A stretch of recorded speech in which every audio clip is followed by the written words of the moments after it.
I tried to explain this to Charlie, but he was insistent. He said he needed my help to get things off the ground and that it would be a great opportunity for both of us. I still wasn't convinced, but he kept pressuring me. I told him that I couldn't use the money I had saved up for Sarah's birthday for this business idea, but I would support him in other ways. He didn't take that well, and it started to cause tension between us. Eventually, it became clear that he wasn't happy with my decision, but I stood firm because I knew I had to prioritize Sarah's special day.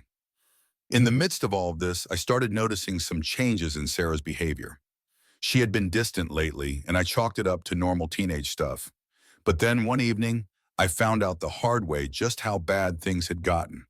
Charlie and I were having a quiet dinner at home when I overheard Sarah on the phone with one of her friends. She was talking about the party plans, but what she said next completely shocked me. "I don't need her to pay for all of this," Sarah said. "I'm planning to get her savings account information and use it for the party and other things. She's too focused on that stupid business idea and not enough on me. I deserve more, and I'm not letting her stop me." My heart sank. I couldn't believe it. I thought I had been saving for her special day, and here she was planning to take advantage of me. I was furious and heartbroken at the same time. It wasn't just about the money, it was the betrayal, the fact that she had been plotting behind my back while I was working hard to make her birthday special. I didn't know how to process it, but I knew what I had to do next.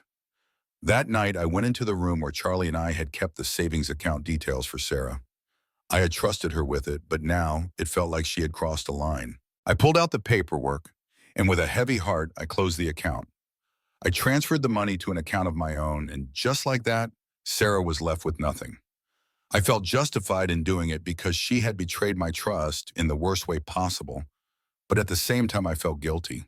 She was still my stepdaughter, after all. The next day I sat down with Sarah and Charlie. I couldn't hold it in any longer. I told them both everything I had overheard, and it was clear that Sarah didn't have a good excuse for her actions. Charlie was livid with her, and I could tell that the guilt started to weigh heavily on her. She apologized, but it didn't feel genuine. She was angry at me for what I had done, but I knew I had made the right call. I wasn't going to let her manipulate me for the sake of a party or to fund Charlie's business venture.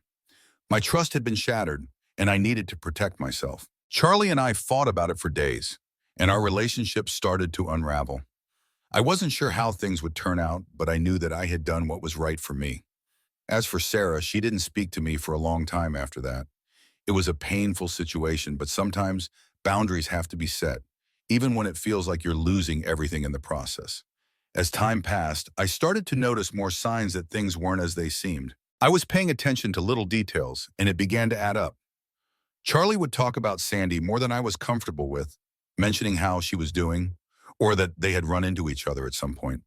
He'd downplay it, brushing it off as casual conversations, but it felt off. Even when we were out with friends, he'd mention Sandy's name in a way that seemed like he was trying to stay connected, and I couldn't help but feel a knot form in my stomach.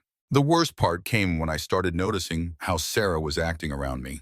She seemed to side with Charlie more and more, and while I understood that she had her own relationship with him, it felt like she was distancing herself from me. She'd go out of her way to defend him, even when he was being unnecessarily critical or rude. It was like she had become his ally in everything, and I was left feeling alone. One evening, I overheard a conversation between Charlie and Sarah. I wasn't meant to hear it, but I couldn't help it. They were talking about me, more specifically, about the party I was planning for Sarah's 18th birthday. Charlie was criticizing me for spending too much on it and suggested that I was being extravagant, as if he had any say in what I was doing for Sarah. Sarah agreed with him, and the conversation turned into a lecture about how I should be more practical and not waste money. That was the moment I finally had enough. I was done with the way they both were treating me. I had put so much effort into making Sarah's birthday special, and here they were, tearing it down. I wasn't about to let Charlie or Sarah make me feel bad for doing something nice for my stepdaughter. It hit me like a ton of bricks. This wasn't the relationship I thought it was, and I couldn't keep ignoring all the red flags. The final straw came when I found out the truth about Sandy. A friend of mine mentioned seeing Charlie and Sandy together at a coffee shop, and it hit me like a wave. I confronted Charlie about it, and at first he denied everything. But when I pressed him, he finally admitted they had been seeing each other off and on. He claimed it wasn't serious, but I knew in that moment that I had been lied to for far too long. I was furious, but more than that, I was heartbroken. I didn't know what to do next, but I knew I couldn't stay in a relationship built on lies and disrespect. I packed my things and left that night. I didn't tell Charlie where I was going. I just needed space to breathe. The next few days were a blur of emotions. I was angry, hurt, and betrayed, but more than anything, I felt relief. It was clear now that I had been more invested in this relationship than Charlie or Sarah ever were. In the days following, I focused on myself. I got in touch with a lawyer about getting my savings back, especially after Charlie had pushed so hard for me to invest in his failed business idea. I wasn't going to let him take advantage of me anymore.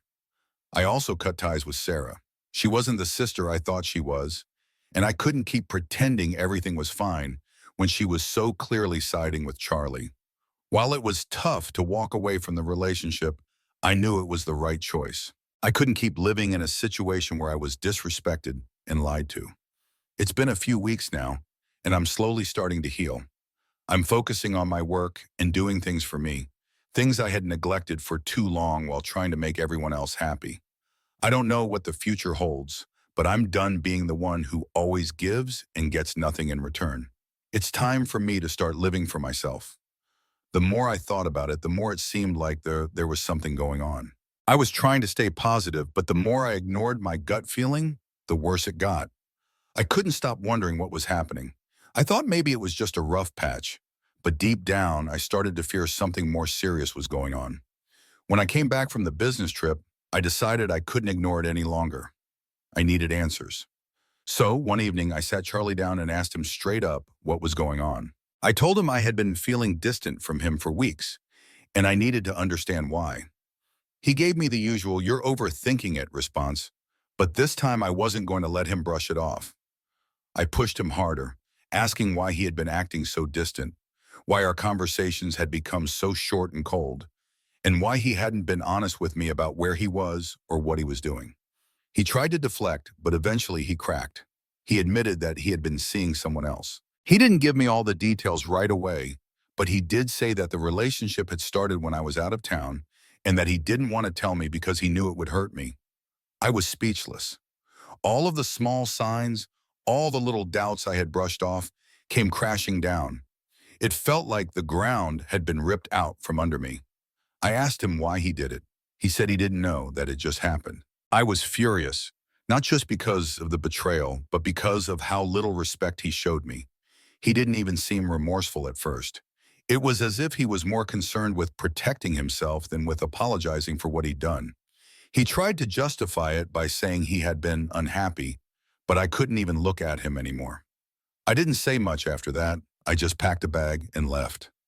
I stayed with a friend for a few days, just trying to figure out how to process everything. I felt humiliated, betrayed, and incredibly hurt, but part of me felt relief too. I realized that I deserved better than someone who could be so dishonest and disrespectful. It wasn't easy, but I knew I couldn't stay with someone who had broken my trust in such a fundamental way. I've spent the past few weeks focusing on myself. It's hard not to think about what went wrong, but I've come to accept that this relationship wasn't meant to last. I've been leaning on my friends and family for support, and they've been a lifeline. I'm trying to rebuild my confidence and remind myself that I'm worthy of love and respect. As for Charlie, we've barely spoken.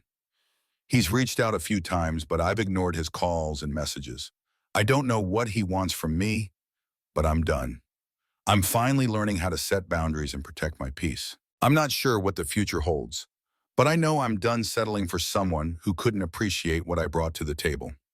I'm ready for whatever comes next, and I'm focusing on healing and moving forward. I was shaking as I scrolled through the messages, my heart sinking with every new thread I uncovered. There were explicit messages, flirtations, plans to meet up, in words of affection that I had never heard from him. It was all so blatantly obvious now. My gut had been right all along. Charlie had been seeing Sandy behind my back, and he had been doing it for a while. I couldn't process it all at once. I felt like I was drowning in betrayal. He had lied to my face, made me feel like I was overthinking things when in reality, He was carrying on this whole secret life with his ex. It made everything that had been going wrong in our relationship suddenly make sense. The distant behavior, the lack of affection, the constant excuses. He was too busy with Sandy to even bother pretending everything was okay with me. I stayed up the entire night, staring at his phone, reading message after message. I felt numb, like I was detached from the whole situation. It wasn't just the cheating that hurt, it was the lies, the manipulation, and the fact that he didn't care enough about me, to be honest. He had disrespected me in the worst possible way. The next morning when he woke up, I was calm, almost eerily so. I could see he was nervous. Maybe he noticed the change in my demeanor, or maybe he just knew that something was off. He tried to act normal, but I wasn't having it. I sat him down and told him I knew everything. I didn't raise my voice. I didn't get emotional, but I let him know I had seen the messages. Charlie's face went pale. He tried to deny it at first, but I didn't let him. I told him that I had seen everything. His conversations with Sandy, the plans, the lies. I asked him how long this had been going on, and he finally admitted to cheating on me with Sandy for months. He said it was a mistake, that he never intended for things to get out of hand, but I wasn't buying it. His words were empty, hollow. I asked him why he couldn't have been honest with me from the start, why he couldn't have just broken up with me if he wanted to be with her, instead of stringing me along. But he didn't have an answer, just a lot of excuses about how things got complicated and how he was confused. I didn't care. The damage was done. I told him to pack his things and leave. I couldn't even stand to look at him anymore. He begged me to reconsider, but I was done. He had ruined everything. I told him I didn't want to hear from him again and that I never wanted to see him. He left that day, and I haven't heard from him since. It's been hard, but I'm getting through it. The betrayal still stings, but I've realized that I'm better off without him. I'm starting to rebuild my life. I've reached out to my friends and family, and they have been incredible in helping me through this. I'm focusing on myself now, healing, taking care of my needs, and moving forward. It won't be easy, but I know I deserve someone who will love and respect me. And I'm not settling for anything less. I couldn't hold it in any longer. I put my coffee cup down, my hands shaking as I turned to face him. I could feel my heart pounding in my chest, and the words came out like a tidal wave. I know everything, Charlie, I said, my voice barely above a whisper, but loaded with so much emotion. The messages, the photos, the lies. You've been seeing Sandy the whole time, haven't you? Don't even try to deny it. He froze, his face draining of color. The confident, carefree expression he'd had just moments ago melted into panic. I watched him struggle for the right words, but nothing he could say could fix what he'd done. He looked at me, then at the floor, then back at me, clearly realizing I wasn't going to back down. I didn't mean for it to happen like this, he said, his voice faltering. It was a mistake. I was confused. Sandy and I— No, cut him off sharply. Don't you dare try to blame this on me or on anything else. You lied to me for months. You chose her over me. You let me look like a fool, and I trusted you. I believed you when you said you had cut her out of your life. I thought we were building something. But all along, you were hiding this. He tried to reach for me, but I pulled away. I was done. I had seen enough, and I wasn't about to let him manipulate me any longer. You've crossed the line, Charlie, I said coldly. I've been nothing but supportive of you, and this is how you repay me? By throwing everything we've built together in my face for a fling with your ex? No, I can't do this anymore. I'm done. I stood up, pacing around the room as anger and heartbreak surged through me. I was trembling, but I wasn't going to let him see my weakness. He had used my trust, and I wasn't going to let him make me feel like I was the one in the wrong. Charlie's face twisted into something that almost resembled regret, but it was too little, too late. He didn't understand that his apologies didn't mean anything anymore. I'm sorry, he said weakly. Please don't do this. I messed up. Please don't end it like this. But it was already too late. I wasn't going to listen to his excuses. I didn't want his apologies, and I sure as hell didn't want him back in my life. I had given him chances, time, patience, but the moment he chose Sandy again was the moment he chose his own destruction. You don't get it, do you? I said, my voice breaking slightly. You've already ruined this. You ruined us. I can't ever look at you the same way again." Charlie stood there, frozen, as I grabbed my phone and started texting my best friend. I told her to come over. I needed to get out, to clear my mind, and I needed her support. The tears were coming now, but they were tears of relief, not sadness. I wasn't going to let him hurt me anymore. I didn't want to see his face anymore. The man I had loved, the man I thought was building a life with me, had been living a lie. He had been seeing Sandy behind my back, playing me like a fool while I tried to support him, trust him, love him. I looked at him one last time and spoke the words that made everything final. "I want you out, now." Charlie hesitated, but the reality of the situation hit him hard. He grabbed his things and left without another word. As soon as the door closed behind him, I felt a weight lift off my shoulders. It was over. I had made the right decision. I knew I deserved better, and I wasn't going to waste any more time with someone who couldn't even give me honesty. It wasn't easy, but I was done, and I was ready to move on. I hadn't realized how much I had been holding on to until I finally let it all out. When Charlie stood there, still trying to make excuses, it was like everything I had been denying came rushing at me all at once. I couldn't believe I had let myself be manipulated for so long, trusting someone who had been lying to me, betraying me. But now I saw it all so clearly, and I wasn't going to tolerate it anymore. I didn't have the energy for more of his explanations, his apologies, or his fake remorse. I wasn't interested in hearing him try to justify his actions. I had already seen the truth, and nothing he said could undo what he had done. The relationship I thought I had with him didn't exist. It was built on lies, and it had collapsed under its own weight. I asked him again, voice shaking with a mixture of anger and disbelief, "Do you have anything else to say?" But I knew he didn't. He couldn't. What could he possibly say to fix the mess he had made? How could he explain how he had deceived me? How could he possibly undo the hurt he'd caused by making me feel like I didn't matter? Charlie just stood there looking like a deer caught in the headlights. It was a pathetic sight, honestly. He was realizing that his words were hollow and that nothing he could say would change the fact that he had destroyed our relationship. The silence between us felt like a suffocating weight, and I realized in that moment that I had no more space for him in my life. This was it. There was no turning back. There was no fixing this. "Leave," I said firmly, not giving him another chance to speak. "You need to go now." I didn't even care if he had anything else to say. I didn't care if he tried to beg for forgiveness or tell me how sorry he was. I was done. I had spent so much of my time waiting for him to come clean, trying to get him to be honest with me. But I had learned the hard way that you can't change someone who's not willing to change. He stood there frozen, probably trying to figure out some way to salvage this. But I wasn't going to give him that opportunity. The trust was gone. The love was gone. The person I thought I had been with wasn't even the same person standing in front of me now. I'd been living in a fantasy, thinking he would eventually come around, but the reality was much harsher. I turned my back at him and walked toward the door, grabbing my purse, gathering my things. I wasn't waiting for him to decide if he was going to leave or not. This was my home, my life, and I wasn't going to let him disrespect me any longer. "Go," I said, voice cold, a final demand. He didn't move for a moment, probably hoping for some sign that I was still willing to forgive him, still holding on to some piece of what we once had. But I wasn't going to wait around anymore. He had already shown me his true colors, and I was done with him.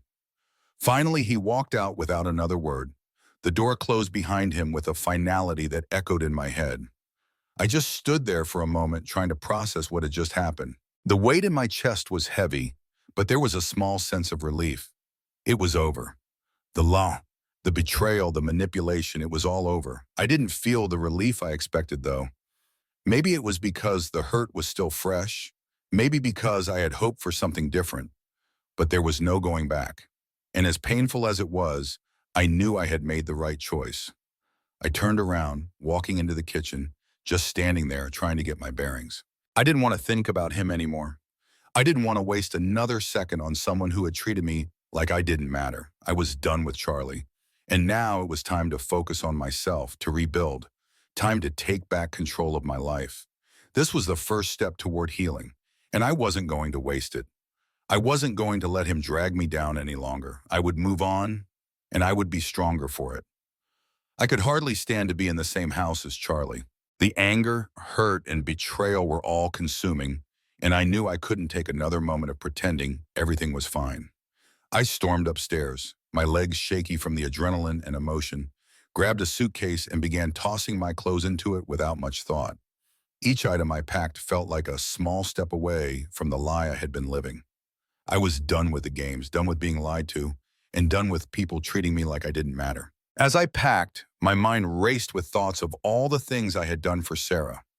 I had been there for her, listened to her, supported her, and all the while she had known about Charlie's affair and never said a word. I felt betrayed by her too.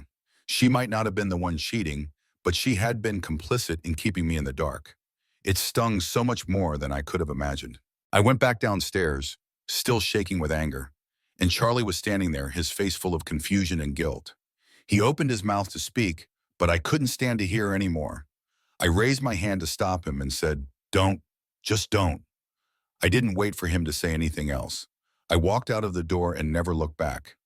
Later that day, I went to the bank and shut down the account I had set up for Sarah's birthday party. I had been so excited to give her the celebration she wanted, a huge party with a fancy cake, music, and everything she had dreamed of. I had saved for months, but now I couldn't bring myself to spend another dime on a party for her. She didn't deserve it after everything. She had been just as deceitful as Charlie, keeping their secret, lying to me. She had gone on trips with them, posed for pictures with them, and played happy family while I had been left in the dark. I didn't care if it seemed harsh. I wasn't going to celebrate with people who had made a fool out of me. If Sarah wanted a party, she could ask Charlie or Sandy to pay for it. I was done. A few days later, Charlie reached out to me, begging me not to cancel the party. He said Sarah had been looking forward to it and would be devastated, but I didn't care. He had made this mess, and now he could clean it up. I didn't even respond to him. Sarah wasn't a little girl anymore. She knew exactly what she was doing when she kept this secret from me. That kind of betrayal was unforgivable. After I packed up my things and left, I thought I would feel relief, a weight lifted off my shoulders. But instead, I felt numb. The anger had dulled into something deeper, and the hurt lingered. The hardest part was Sarah. I had been blindsided by Charlie's lies, but the fact that Sarah had known about the affair and still chose to keep it from me was even more painful. It made me question everything about our relationship.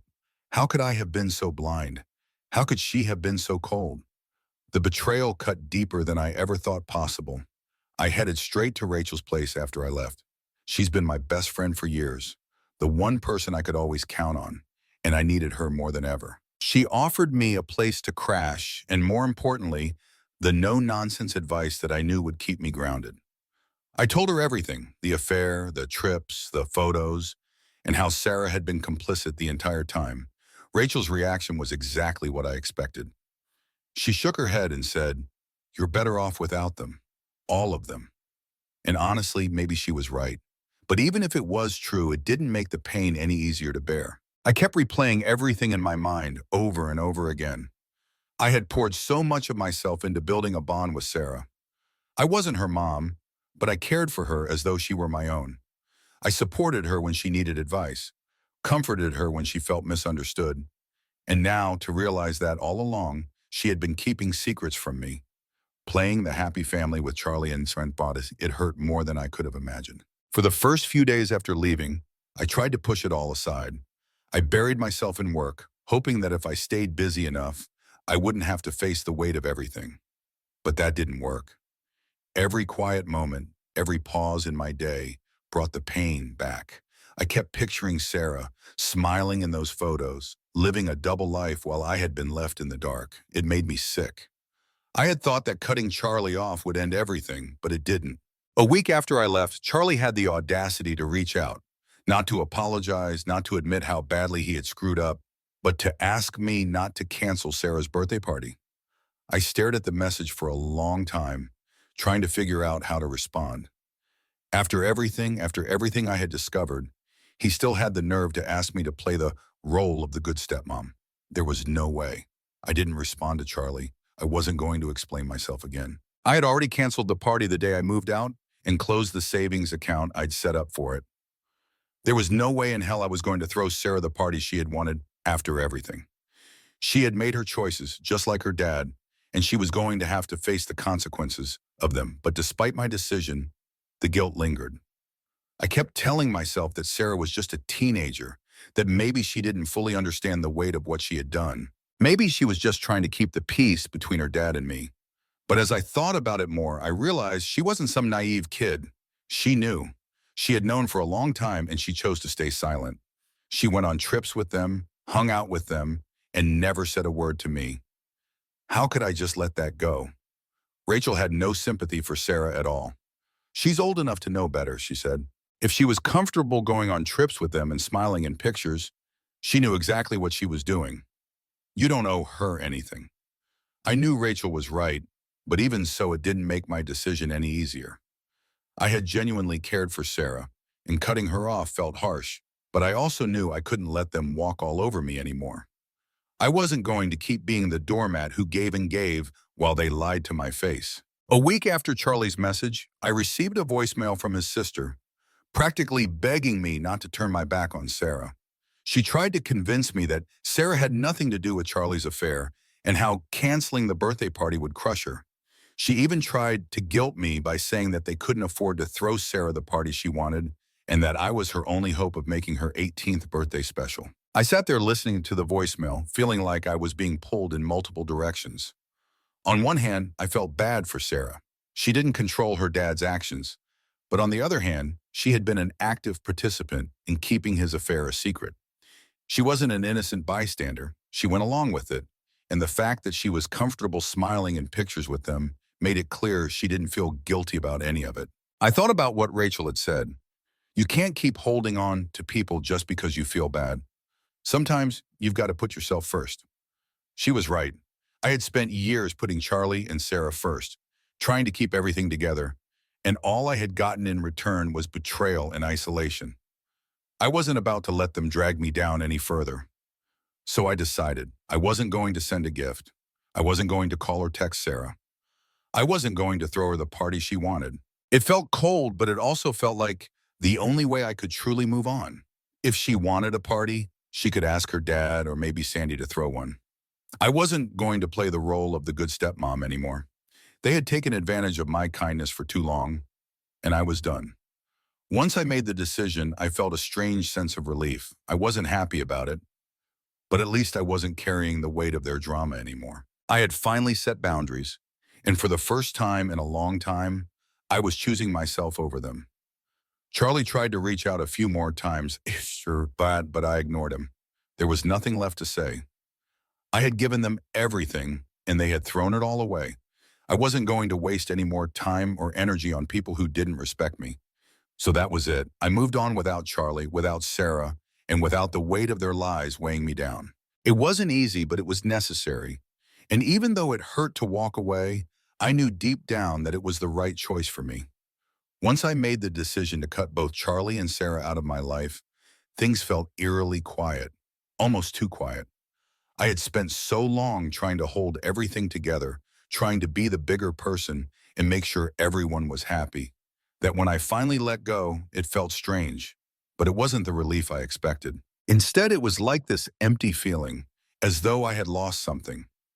I know I did the right thing, but walking away wasn't easy. I thought that would be the end of it. I blocked Charlie, cut ties with Sarah, and assumed I wouldn't have to deal with them anymore. But of course, it wasn't that simple. A week later, I received another voicemail, this time from Charlie's sister. She was asking, no, begging, for me to reconsider the birthday party I had canceled for Sarah. She went on and on about how disappointed Sarah was, how this would crush her, and how she was just a teenager and didn't know any better. I couldn't believe what I was hearing. Was she seriously trying to guilt me into throwing a party after everything that had happened? It wasn't even about the party anymore. It was about respect, something Charlie and Sarah had discarded a long time ago. Sarah wasn't an innocent bystander who got caught in her dad's mess.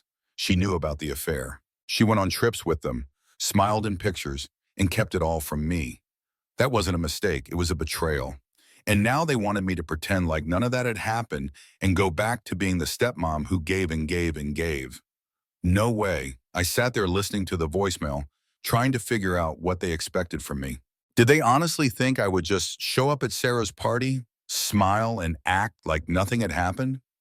Like I wasn't the one who had been lied to, disrespected, and betrayed? It didn't make sense to me how they could be so blind to the pain they caused. But then again, Charlie's whole family had been enabling him for years, so I shouldn't have been surprised. In the following days, I found myself second-guessing my decisions. Was I being too harsh? Should I give Sarah another chance? But every time I thought about reaching out, the images of her smiling on those trips with Charlie and Sandy flooded my mind. How could I just let that go? She had known all along what was going on, smiled in those pictures, and then came home, acting like everything was fine. That betrayal wasn't something I could easily forgive, or maybe at all. I talked it over with Rachel, as I always did when I needed someone to help me see things clearly. Sarah knew exactly what she was doing, she told me. You're not responsible for fixing their mess. You've done enough for them already. And Rachel was right. I had spent years trying to hold everything together, trying to keep peace between Charlie, Sarah, and myself. And where did it get me? Betrayed, lied to, and exhausted. It was time to start putting myself first. So I stuck to my decision. I didn't respond to Charlie's sister's messages, didn't send Sarah a gift, and didn't even think about showing up to the party. If they wanted to celebrate, they could do it without me. I wasn't going to let them make me feel obligated to fix their mess anymore. Now for the update. A few months after everything went down, I started hearing bits and pieces about how Charlie and Sarah were doing, mostly through mutual friends. It wasn't like I was actively seeking updates, but when people know you've been through something messy, they love to fill you in on the aftermath. And what I heard made me feel like karma had worked quickly. The first thing I found out was about Charlie. Apparently, after I left, things between him and Sandy didn't go as smoothly as he had imagined. Once I was out of the picture and he didn't have to hide his relationship with Sandy anymore, she lost interest. She wasn't as invested in him as he'd hoped. She enjoyed the thrill of the affair, but when it became real and the excitement of sneaking around faded, she started pulling away. It didn't take long for her to move on, completely ghosting Charlie and leaving him behind.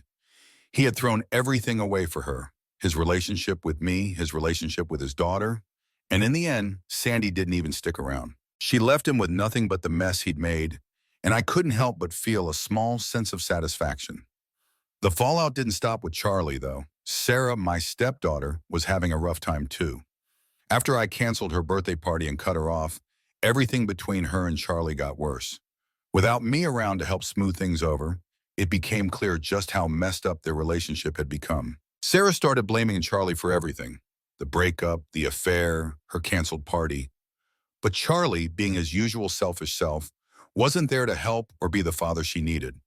Their relationship continued to deteriorate. Sarah started acting out. She skipped school, stayed out late, and hung around with the wrong crowd. She was angry at me for cutting her off and at Charlie for ruining everything, but she never took responsibility for her own part in the mess. She thought she could play the victim, but life doesn't work that way. She had chosen to side with Charlie and Sandy, and now she was facing the consequences of those choices. Eventually, the situation between them got so bad that Sarah decided to move out. She packed her things and went to live with her mom, with Hamnawamba, the same mom she had constantly complained about when she was living with Charlie and me. It was almost ironic.